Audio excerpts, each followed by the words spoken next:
It's up, down, all around. Which country, which product, over what period of time. I mean, it's creating a lot of havoc, chaos. I think businesses are shell-shocked, panicked by this. They don't know what to do. They're sitting on the. I don't think anyone's cutting back yet. I don't think we're not seeing any layoffs. We're not seeing businesses cut investment at this point. But they're sitting on their hands, just waiting to see how this all plays out, if it will play out, over some period of time. And it's causing a lot of consternation among consumers. You can see it in consumer sentiment.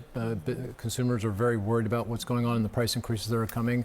And obviously investors are, beside themselves. You can see it in the equity market, but particularly in the bond market. So far, the damage is in just the kind of the general sense of things. People are very uncertain, unsure, and this back and forth on tariffs just adding to that confusion and chaos and making people nervous. Why would any company locate and expand in the United States of America if they don't know what the tariffs are going to be? I mean, just pretend you're a CEO of a major global manufacturing firm, a vehicle company, and thinking about building a factory. It takes 3 years to build a factory to start producing cars.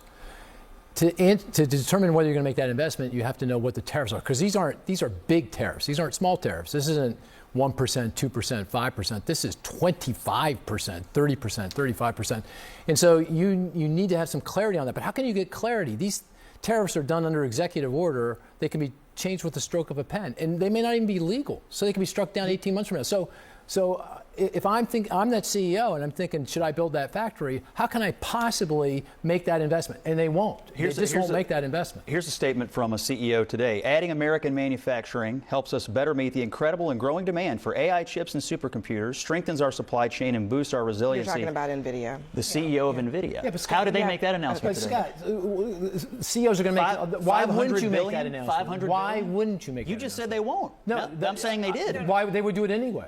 They would do it anyway. And in many cases, they make the announcement and they don't. Foxconn is a great example of that. Go back to President Trump's first term. There was this big $10 billion investment that was supposed to happen in the state of Wisconsin. Go take a look at what was invested. NVIDIA's going to make this chip in Arizona. But why wouldn't you say that? They say it's good for business to be in the United States because it's good for their supply chains and just so think on about and so this forth. logically. Think about for the intuition. I just want to also make a note that the manufacturing policy behind bringing chips to the United States originated in the Biden administration. Correct. And Trump is taking advantage of some of that now. But the other part of the NVIDIA announcement and that statement, and a lot of what we're seeing, is what a lot of people are warning is going to happen if everybody gets exemptions, if they can just say nice things about the guy in charge in the White House. This is what Fareed Zakaria says is coming.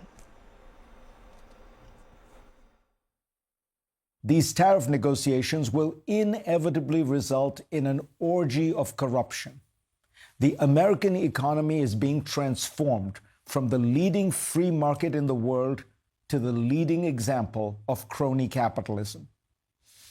A market economy functions best when there are limited constraints placed on it, but especially when these constraints are clear, fair, and applicable to all. That is exactly the opposite. Fair, clear, and applicable to all. That is the opposite of what is happening every day. And so here's a couple of things, right? Chaos and pain is what the American people are feeling. If you are someone who is a working person in this country, you're being told, I know you elected me because of inflation. Hold on a little longer. I need you to just take maybe another year or two. That is a betrayal of the people who elected him. And what's interesting, if we look at that CBS News poll, which we probably have, his approval ratings on handling the economy going down.